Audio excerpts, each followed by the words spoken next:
Here on TVC Breakfast, it's not time for us to look at what the papers are reporting this morning. Let's have a peek through the papers first. The Nation newspaper with the main headline, Tinubu to governors, obey verdict on council autonomy. State police will strengthen our security, says president. You watch that to roll out e-registration. Next is the Blueprint newspaper. At APC caucus meeting, Tinubu insists local government must receive funds directly, tax governors on state police. Party's growing national appeal reason for our commanding majority. You'll watch that. Akpabio, Shetima, Abbas, APC governors in attendance. Muftwang dumps PDP for APC. Next is this Nigeria. Insecurity, 47 unity schools reopen after 30 days shutdown. Federal government cites improved security amid lingering fears. Daily Independent, again, Tinubu assures of state police creation soon. Vows local government autonomy should be effective. Next is Nigeria News Direct. Reps approved 2026-2028 fiscal framework. Retain oil benchmark at $64.85 per barrel. Next is the Punch newspaper. Reps probe tax law tweaks. PDP demands suspension. House raises 7-man ad hoc panel. Presidency warns against sabotage, says tax law not anti-people. And the Guardian newspaper, when pains of reform, old scars hound new tax era promises. Next is the Platform Times. Wike camp tightens grip on PDP, dissolves structures in 14 states. Caretaker committee assumes full national control. Rival INEC recognition claims dismissed as false, and State Congress fixed for January the 9th, 2026. Leadership Friday, Commission 30,000 pensioners to receive free health care in first quarter of 2026 as federal government unveils pen care, beneficiaries to be selected from 6 geopolitical zones. And we can hope Christmas, prices of goods crash amid low purchasing power. Investigation. Public-private employers might intervene with early pay. And the Nature News newspaper, Outserve takes digital leap as Water Ministry launches ECMS for paperless future. And last but not least is the Super Eagles, is the Sporting Life. Super Eagles to play for 10 billion naira. Runners up to earn 5.8 billion naira as CAF announced prize money. Interesting. We'll be talking about money this morning as well as security. I'll be doing this with my colleagues, Etoma, Ria, and Olamide, and indeed joining us from Zoom when it's time will be Dr. Ambrose Ibuke for overview of all the papers we'll be reviewing this morning. But let me start off with you, Etoma. If you look at the Nation newspaper, Tinubu to governors, obey verdict on the council autonomy. Also, the same thing for the Blueprint newspaper. Tinubu insists local government must receive funds directly, tax governors on state police. We know that there has been forth and back. The federal government dragged the state governors, 36 state governors to the Supreme Court. Supreme Court ruled that money should be sent directly to the local governments. Yeah. But the state governors seems to be, holding back on that. Yeah, they are holding back because, number one, it's not just about the money, it's also about the control they have over the local governments in their states. And I must commend Mr. President. He has been quite consistent on this call. Look, obey the Supreme Court ruling and let this local governments have their say in governance. He has been very consistent, and this is another time. And look at the forum at which he even made the statement. A big forum, I must say. And quite a number of governors were in attendance. So it's as if he was looking at them in the face and was telling them that this is what you have to do. The governors should let go. Let governance get to the grassroots. That is the importance of it. Looking at local government chairmen will misuse the money or do this. Are we not having governors that are doing the same? Absolutely.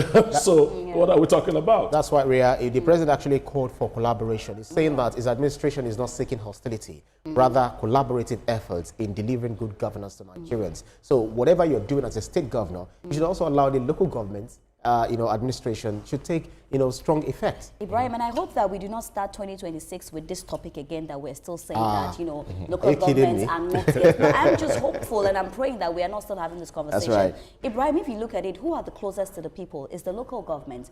We look at the local roads, the clean water and everything. These are the people that, because they can grow grassroots.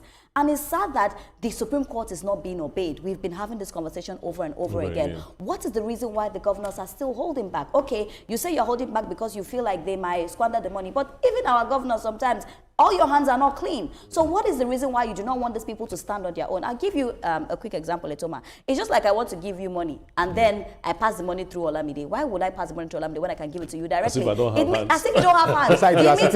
That's just like a layman explanation to explain this thing. And I'm wondering, what is the reason to hold back? I'm just hopeful that we don't take this conversation to 2026. We have more important conversations. Since I joined TVC, we've been talking about the local government getting the money for themselves, having the money directly to use it for what they need to use it for. Another thing I will speak on is the fact that if you think that they will misuse the money, let us be able to regulate the money that is given to them in terms of accountability as well. So this is how much is given to you. Let's see how much you want to use for roads, to make your people better. So all we'll do is just regulate them, but not say that the governors should be giving them money as babies. They are not babies. They make, decisions on their own as well. The president is also calling for end of emasculation, saying that local government functions such as maintaining primary education, local infrastructure, all of those things have previously taught. So he's saying that the state governments have actually financially emasculated these local governments to not be able to deliver dividends of governance to the grassroots. Absolutely. This isn't just about money, I believe. I think the president is challenging the long-standing belief oftentimes that we have that state governors control local government finances implicitly. He's challenging that belief. He's restoring the idea of grassroots governance. It's not just about money. When we look at the concept of local government chairmen, oftentimes, unfortunately, we see them as middlemen, not leaders. We see them as middlemen who money passes through. They're actually leaders of these places. There are many state-level bottlenecks that often keep states impoverished and emaciated. And I think the president is trying to mitigate that by having the money go directly to them, because these state-level bottlenecks and these red tapes, it impoverished the states. Give the money directly to them and see what they do with it. They understand the nuances of the local government. They understand their people. They know what their people needs, and that's the most important. Absolutely. We understand that Dr. Ambrose Igboke is not joining us. Is a public affairs analyst. Doctor, good to have you join us all the way from Enugu, to chime in on the newspapers, giving us overview of all of these. If you recall, July the 11th, 2024 was when the Supreme Court actually ruled, against the state governors, the federal government winning the battle. But now the president is still calling on the state governors that please allow local governments to function effectively. What do you say to this? I don't know if the subnationals have more powers than the Supreme Court. The Supreme Court is the highest court of the land, and when Supreme Court gives the judgment, everybody is supposed to obey. Now, I don't know why the subnationals are cherry picking and why there are no sanctions for those kind of behaviors. Because if at that level, public officials as governors can disobey Supreme Court, and we can start playing politics with judgments of the Supreme Court, then we are in trouble, because that means we are not democratic. That means our democracy is centered on whatever pleases us. That is what we act on. If it doesn't please us, we don't act on it. The fears of governors saying that the monies will be misused. Governors have no moral compass in Nigeria to tell somebody how to ethically use money or not how to ethically use money. It's the case of calling the pot, calling the kettle black. It's very, very funny that any governor can stand up to say those kind of things. That means the governor is not sincere. Some governors have gone ahead to try to work on the reality, the new reality. I know a governor in the Southeast. What he did was some of the state projects that are going on, what he did was to tie the local government chairman and say, okay, look, this state project is going on in your local government. You have to start working on it. You have to complete it. You have to fund it. So in that way, he has ensured that local government chairmen don't have excess money in their hands. The money goes straight to them, but they have sat down, they have agreed which of the percentage goes to projects being run by states, and then which one is for payment of that. So at the end of the day, the local government chairmen are working and together with the states, and they are funding projects together. I think that should be a good model to adopt rather than trying to hold on the money, because holding all the money is about the governors trying to spend it the way they used to, without regard. Some of the governors just collect the money, ask local government chairman how much is the salary, how much is the overhead, and just gift him that, and that is it. It's not headmaster-pupil relationship. These are different strata of government. And so the governors, most of these governors should stop acting as head boys or principals. Exactly. But you've said something that really, really resonates with me, and I'm happy that you put it out there, that they do not have the moral compass, because oftentimes we also hear things that they do, and it's more of just the pot saying the kettle is black. But I want to speak to you on this very important one. What can the president do to make sure that we do not start next year still having these conversations? Because we have been having these conversations back to back. It seems like the governors are not respecting the Supreme Court. Why is that so? And what can be done? What do you think can be done immediately to make sure that these local government people get their money directly to them? Well, one of the things that could be, I think the president is not having the political will to make sure this goes through. After going through the process of ensuring that these things are made and going to court to get judged, I wonder why the president is for dragging in implementing it. Simple. Any state that refuses to implement just seize their FAC, seize their federal allocation from Abuja every month until they comply. Straight onto the point. But rather, the president is not looking at it from the legal angle, he's looking at it from the political angle and having political solution. The president is very careful because of the 2027 election. He's a politician first and foremost. So what he's trying to do, maybe play it cool until after the election. Then I think he can bring the big stick. But 2027 is still a long way. We have for almost 20 months to May 29, 2027. Are we going to go on like this? So I think he should get his Attorney General again to go back to the courts to interpret it and say what are the punitive measures. And any governor does not, let the Supreme Court give a declarative statement again on that matter and say, look, if you don't do it, then the federal government has no point paying your allocation because you are in disobedience to the laws of the land. And we cannot allow this kind of impunity to continue. Of course. Yeah, so let us change tack by looking at this Nigeria, which is saying that Insecurity, 47 unity schools reopen after 30 days shutdown. Federal government citing improved security amid lingering fears. So if you're saying, Dr. Ambrose, okay, just hang on a bit. Okay, let's just ask you these questions, because I think you could probably make us better understand all of this. There are security measures, the academic status of the students, and then the government's commitment to this. So if the government is now directing that these schools should be reopened, is that to say that insecurity has been dealt with to maybe a very to the bare minimum? Well, I don't know what works, how these guys work, in the public sector. How somebody will just wake up a week to Christmas and reopen schools. Somebody, there's no deep thinking things we do at the highest level. So probably a director, a ministry with minister, with permanent secretary, directors, deputy directors sat down and actually said, we are reopening schools a week to Christmas. How does that sound to anybody? So the best that shows that most of the things we do, even at the highest level, we don't think them through. We just make brash statements and the rest. So the best that could have happened is, okay, when you make a pronouncement saying, oh, by January, when the school is removed, all the schools should resume. And then you can now say, oh, well, this is the time to, this is why. But waking up 6 days to Christmas, a week to Christmas, oh, what do you want them to do? For parents to take back their children to school, or for the teachers, when people are going on holiday, you are asking them to go back to school. So at that level, if it's a serious country, things would have happened, but Nigeria's things don't happen. We'll be serious soon.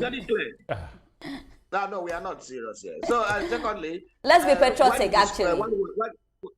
Why did you close the schools? So government failed in its primary responsibility. You know, in everything government does, there are two primary responsibilities of government. One, security of the citizens. Two, welfare of the citizens. Maybe we can add a third one, territorial integrity of the country, to make sure that every other thing that we say in down street is Jara, you know, it's just an addition to whatever you are doing. Right. And if government has failed to protect its own citizens, then there's a problem. And that is why in its fear and panic, they went to close down those Now, Mr. Ibokwe, while I understand your sentiments, sir, I do have to say this. With everything that Nigeria has been through in the past few months, I think the presidency is really focused on trying to, in my opinion, reassure its citizens. And unfortunately, we find ourselves in such a precarious situation that classrooms and school children have become a very big part of the security conversation. Now, I'm not thinking for the president here, but could it be argued perhaps that this was a way of them reassuring us that our classrooms are now safe again against the new year, and they are doing something about the insecurity in classrooms? Where did Chibok gas happen? Chibok gas happened so many years ago. Why didn't the government take action? There's nothing the president is doing apart from the fear of Donald Trump. All these things are because the American government, the president sent a tweet, and all of a sudden, the Nigerian government started acting against before it didn't matter. These people continue, they will just issue press release and continue. Oh, our hearts reach out to the families. Yes, we would. Your claim might be faulted there because week in, week out, the NDLEA, the Nigerian Army, and also the DSS, they're always sending reports as to how many criminals they've arrested, terrorists they've killed. I mean, they've also taken out of the earth and all of that. So it could probably be the momentum and the reaction of Nigerians that made it look like the government is only acting when Donald Trump has only spoken. But Donald Trump is just the president of America, not Nigeria. I don't have dual nationality, nor do I have dual homes. I live in Nigeria. Yeah. As an analyst and a journalist, I follow up on every development. Yeah. Nigerian government was not acting enough on insecurity until Donald Trump, the president of the United States, sent out that retreat, until Nigeria was branded the CPC, country of particular concern, until all the activity. That is where the government started. But we can't say that they were not doing anything before then. That would be wrong to say that they were not doing anything before then. Nigeria has always been fighting insecurity, actually. No, you get me wrong. I said they were doing something. They were issuing press releases. No, they went further than that. They went further than that. All right, I think we should go back to the initial question which you had answered, and I believe that your answer was, it's my view too. I mean, why open Unity schools just a week to Christmas? It would have been done in January, and even in doing that, we would have also explained that these are the reasons why we are opening the schools. We have new security arrangements for each Unity school and so on and so forth. But it coming now is just the timing that's the problem. And there's even one more point. In one of the reports, I think by the governor of Kebbi State or something, that one of the kidnappings that happened in one of the schools, that there were security people there, and just an hour or so before the kidnappers came to the school, the security details were withdrawn. We have not heard anything about that. So it's not enough to just say we are reopening schools. What has happened to that investigation? Nigeria needs to know who gave the order for this security personnel to be withdrawn so that that can make way for the children to be kidnapped. And so these are high-level accusations that needs to be. So we need to have that report. That report has to accompany the directive to reopen the schools. And in this way, Nigerians can now, that is the way you assure parents that you are really, really, really working. That's right. So the commander-in-chief, chief of army staff, NSA, and should make that report, then we should see that there are prosecution and action taken against those who gave those kind of, those kind of directive or instruction. Yeah. Otherwise, they will continue to happen if there are no lessons learned. Well, the Minister of Defense, Christopher Musa, had already said that they will investigate it. Made that known while it was being screened at the Senate.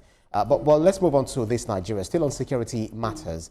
This Nigeria is saying that insecurity. Not this Nigeria. Daily Independent is saying again, Tinubu assures of state police creation soon. Vast local government autonomy should be effective. So we're looking at the state creation.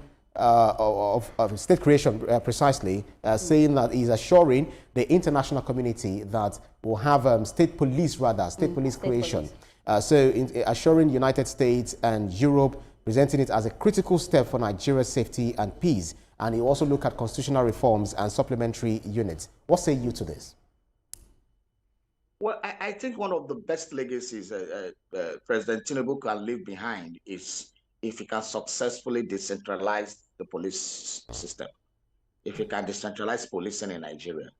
We have been clamoring for it, but a lot of the past presidents don't have the political will to push it through. And I like the vigor in which the president is pushing it. If this happens, then it should be one of his biggest legacies, because crime is local. So policing should be local. Yeah. A situation we have like what we have now, where the command and control is so centralized. So one man called the Inspector General of Police sitting in Abuja and gives instructions. We have the DIGs, we have the AIGs, you have the commissioners, and then you have all those things trickling down. You said the governor is the chief security officer, yet is left in the wilds when a crime happened. The DSS director does not take instructions from him. The person in the division of the armed forces does not take instruction from him. The commissioner of police does not take. The civil defense man does not take instruction. Nobody takes instruction from him.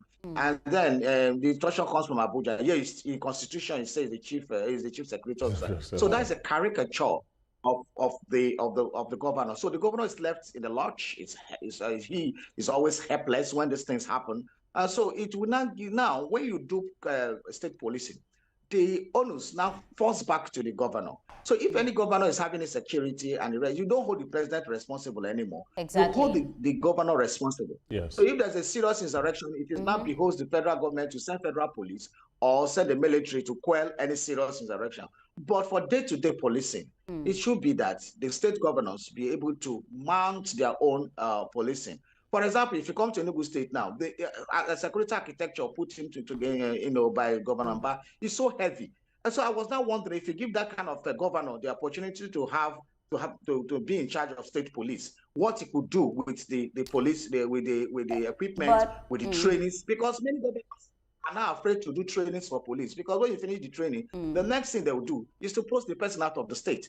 Who wants to waste your state resources that way? Right. Yeah. But the state, even in the state police, they'll be able to train their own people because they know it's retained within the state, and they'll up their game in their security, activities. Well, my happiness is that quite a number of governors have said that yes, it is a good idea, and they are going to go ahead and do it. My worry now is it's taking too long. I mean, if you agree that state policing is the way to go, why don't you just do it immediately and let's see how it runs? Well, it's a constitutional matter. These things are not, you cannot do it with an executive fiat. You cannot do it an executive directive. You know how constitutional matters take time to amend. And, you have to now start passing it through, generating the bill, then getting concurrence from at least 2/3 of the House of Assemblies in the country, then 2/3 of the Federal House of Representatives, the Senate. So it's a whole lot of process. And you should also know that there are some people who are gaining from the current arrangement. So those ones will fight back too. Yeah, but also, again, not to cut you short, oftentimes it seems like Nigerians, we want things done fast as possible. And we understand, because we see what is happening, the insecurity is rising, so people are asking questions. But we also know that it's not just to sleep and wake up and hear that state police has been, created. Contrary to what you said, we've been having conversations about state policing even before America said anything to us. It's just that it's not been implemented. So we're hoping that right now, we can have it put to play. We know that the president is, being very serious with the conversations he's having. We've seen him take police officers off VIPs. Like, we've seen him actively do things to bring back peace into Nigeria. And one of those things is him standing his ground and saying that no matter what, the state police, must be brought to book, because we know that these are the people that will go grassroots and know the people. So just to state it out there that, I feel like we are not patient enough sometimes. We think that it can just happen overnight. But of course, it can happen overnight. Absolutely. And Mr. Igbokwe, you did commend the president just now. You said state policing is a wonderful idea. We also have to put in context the fact that the Nigerian police was developed, I believe, put into into place about 30 years before Nigeria's independence. So it doesn't take today's complex security architecture into account. That's one point. On the other hand, state policing is a great idea because we'll be able to hold our governors accountable. You know, all the security weight and the security heaviness will not be directly on Abuja anymore. We know who to hold by the scruff of their neck if anything happens. The president is ensuring transparency in this way for us. But what do you say to people who are worried that, you know, state policing can become a political tool for governors? Because we've seen many vigilante units, even police units, go rogue once they have been decentralized from Abuja or established as a state provision. The Tinubu, when he was governor of Lagos State, introduced so many things towards a kind of subnationals having their own way. For example, before we used to have, for example, traffic police. Imagine that traffic was left to the police. There was a department in the police called traffic police, what we call yellow fever. You know, but it was Tinubu as governor that introduced LASMA, Lagos State Transport Management Agency, that many states now have also copied, where you now see, okay, we cannot leave traffic control. And so many other things came up, and these are so he has always believed in that state police, and I've been one of the agitators over the years. So creation of state police has been a long-term discussion. Even the Constitutional Conference of, I think, some years back also talked about it. So it's just that there was state issue of state police in Obasanjo. There was state police issue during Jonathan, Yaradua, even Buhari. It's just that people have not really, the presidents shied away from pushing it through. Now we have a president who wants to push it through. And I think the state governors, I think he has always been able to persuade, because I think the biggest problem was always persuading the governors, persuading the legislators. And I think for a large extent, the president has been able to persuade them, and most of them are now on the same page. For the naysayers, I don't think there's anything to fear, because the only points I hear people complain about is, oh, if you give the governor state police, they will be brutal, they will misuse it, they will do that. That's right. No. There are laws, there are constitutional, and we know who to hold if that happens. Absolutely. Let us race on to the Punch newspaper as well as the Guardian newspaper. You know, with the headline, this is talking about tax, the almighty tax regime, which is to be birthed, you know, January the 1st, 2026. So reps are probing. They say reps probe tax law tweaks. PDP demands suspension. House raises 7-man ad hoc panel. Presidency warns against sabotage. Says tax law not anti-people. And the Guardian newspaper puts it this way: when pains of reform, old scars hound new tax era promises. Could you help us, you know, demystify, you know, this noise around the new tax regime, which is meant to take effect January the 1st? Is this something that we should be really optimistic about? I think we should be worried. Governance is not a capitalist enterprise. And I think the president should be able to draw a line between running the government as a capitalist entity and running the government as government. As I said earlier, government exists for the welfare of the citizens, not for the profiteering of the citizens. Government has just looked at income from a mono trail. Government is silent on making our refineries work. Government is silent on revitalizing the production sector. Where's our textile industry? Where is our assembly plants? Where is the sugar companies that were owned by the government? These were multiple streams of income for government apart from the oil. Now we only have just mono, just oil. We depend on oil, and then we leave ourselves to the vagaries of disruptions of the international. No, but the government is diversifying. There have been several efforts to diversify our economy. There's tourism. There's so many things. It takes some time to get the results. It's not you put in immediately you get it out. So it takes some time. Now that has not materialized. In the meantime, it's not to tax your citizens to death. The tax is becoming too heavy. Remember that subsidies are also being removed simultaneously with the tax. Remember that the Naira has also been floated. As a country that is not producing, that is almost import dependent, when you float the Naira, the prices of goods have gone up. So I don't know who is those people who are advising the president. I think the president should also start questioning their motives, because sometimes We don't know them. The person we know is the president. It's the person that was elected. The buck stopped at his table. But I'm thinking they are pushing this tax thing too much. You cannot tax your citizens to prosperity. That never worked. But not all citizens are to be taxed. If you're not earning up to certain amounts, like 100,000, exempted. This actually helps as well. You know, if you're not getting some amount of the citizens that are taxed, you need to. But again, there are Nigeria has always been accused, not even in this government alone, even in the past. There have been multiple taxations issues. We have not been able to streamline our tax. This said they will do it, but increasing tax on almost everything. It's exactly what is happening to countries who don't have any other stream of income.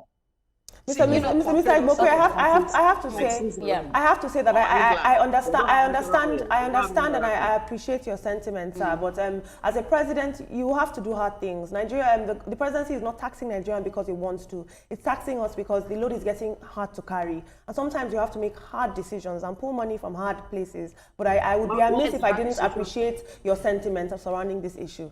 Well, let me ask you a question. Why are the hard decisions not on themselves? But also, let's remember that this new tax law, Mr. Ambrose, let's remember that this new tax law is saying that people that earn lesser than a particular amount will not be taxed. You're not speaking about that one. And also, you're forgetting to add the fact that there has been cases where Nigerians always evade tax as well. So let's not always put all the blame on the federal government. Let's also talk about the good things that this tax reform will do if it happens. Look, as citizens, you should question the federal government. The federal government cannot shy away from other options. Tax is not the only option. What has the federal government done to open up the sector? We are talking about production sector here.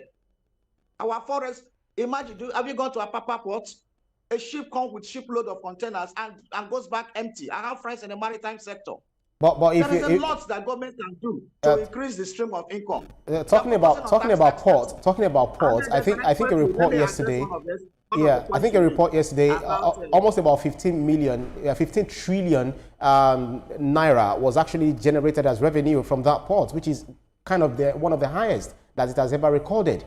Talk about agriculture. The federal government just brought in 2,000 It's facts. It's all facts, actually. You know, opening up all places, even the refinery. I mean, talk about the what's it called? I know the Nigerian Ports Authority is currently shifting cargo activity from Apapa, but also to Ogere, to Warri. There are many efforts to open up our ports. Okay, so we can keep talking about these on and on, but because of our time, let us move on, Mr. Igboke. Let's change tack by looking at Platform Times, which says Wike camp tightens grip on PDP, dissolves structures in 14 states. And then we have caretaker committee assumes full national control, rival INEC recognition claims dismissed as false, state congresses fixed for January the 9th, 2026. And then we still also see the other faction, which include Seyi Makinde, mention all of their names. Who really owns the PDP, Mr. Igboke?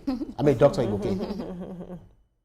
I don't know. In many of my earlier interventions on this subject matter, the PDP seems to be, I used to say they were in the ICU, but they seem to be in the morgue now, waiting for a funeral to take place. Because how else can you explain that some group of people are what we call on a mission of self-destruct? Yeah. They press the self-destruct button, and I think the mission is to crash PDP and bury it. This shenanigans going on look at they have lost almost all their governors.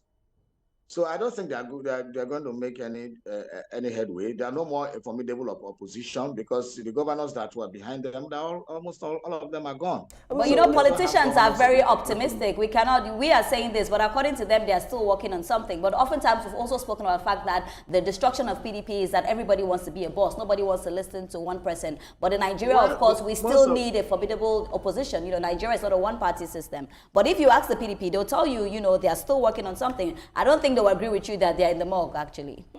Mr. Igboke, let me just use the word let me use the words of the president, Tinubu, when in his October 1 speech, when he was replying to the accusation that he was to run a one-party system. He said that he's a Democrat, that he won't run a one-party system, but that it will be his pleasure to see the opposition in disarray. So any ruling party doesn't want to have a strong opposition. That is the truth. Anywhere. Not even in the United States, not anywhere. So if the opposition cannot even get their acts together, according to the president, he said that it's his pleasure to see them in disarray. So Yeah, but it's not him trying to put them in disarray, Mr. Mboko. Mr. Mboko, in your own opinion, in your expertise, what would you say is the exact moment that you believe that the PDP began to implode upon itself? Because rivalries in parties are very normal, but with the PDP, what we're seeing is a move from ideology to just this raw power and this in-house fighting. There's no electoral vision, there's no policy debate, there's no actual strategy. It's just fighting and dragging crown. At what moment do you think the PDP began to implode on itself, in your opinion? At the moment the PDP, this current PDP started imploding was in 2022. In my own estimation, when the PDP refused to give the Southeast the presidential ticket, when the PDP in its foolery discounted the North and South rotation of the presidency and went to give his presidential ticket to a Northerner when a Northerner was just completing 8 years. So that is where they got it wrong. Because we do 8 years, we do turn by turn, North and South, rotation that has been gentlemanly agreement, and it was worked for us. But the PDP that introduced that turn by turn thing just felt it expedient to deal with it because the P2B was supposed to take their ticket. That was when the implosion started. That's right. And they have never recovered from that. That's right. Until now, they're going downhill and they're almost out. We'll see what happens, Dr. Ibuke, and Etoma might want to take you up on this, but I'm going to lump last two papers together. Leadership Friday is saying commission 30,000 pensioners to receive free health care in first quarter of 2026 as federal government unveils pen care beneficiaries to be selected from 6 geopolitical zones. And if you see that of Weekend Hope is saying Christmas prices of goods crash amid low purchasing power. That's according to investigation. Public-private employers might intervene with early pay. I'm thinking probably what the leadership newspaper is saying regarding the 30,000 pensioners receiving health care in first quarter of 2026 is more like a Christmas gift, coming from the federal government to the nation. Well, I don't know. All the pensioners just want is to have their regular pensions as and when due. Where the health insurance system, I think the federal government needs to probe the health insurance system. There have been a lot of issues there, a lot of complexities. I think it's time to look at the law, setting up that thing again, and see how we can rejig it. The pensions law too, the PENCOM needs to be strengthened. The private savings pension scheme and all those things need to be looked at. I know that the police, recently the federal government looked into the police pension issues. And so let's try to looking at those things because some of those laws are no longer meeting current realities. Yes. And when you treat the pensioners well and all those, I think they can take care of their health. A health insurance scheme is good for them, but how is it implemented? Nigerians always have good and lofty ideas. The problem is always implementation. And that's where my worry lies, the implementation, because when you read the story, it says beneficiaries will be taken from the 6 geopolitical zones, and I'm wondering what are the parameters they are going to check to do that. Won't some people feel that they are being sidelined? No, that's the problem. Like when we did conditional cash transfer, nobody told us the criteria. They just said to poor homes. And we can see the former minister of that poverty alleviation and disaster management, how we've talked of monumental fraud that this present government is now probing and trying to get things out. So what the parameters are always a problem. Will some politicians start bringing their aged parents or friends and this thing to get pension? Will it be patronage as usual? What are the metrics for the calculation and selection?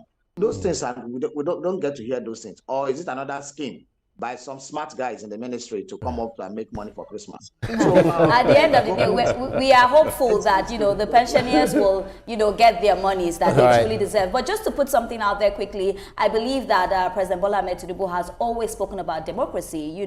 He never said he was excited to see Nigeria as a one-party system. Because I know you were mentioning something like that. That's he's been a big person, straight. that focuses on democracy. Let me just make it clear. Yeah. Well, no. Let me make it clear. I spoke English language, not French. I said, and I quote the president directly in his speech. I watched that speech. I don't want to report it from third party. He said that he's a Democrat and enjoyed a multi-party system, even in his own time, and he's been a Democrat. But that it will be his pleasure to see the opposition in disarray.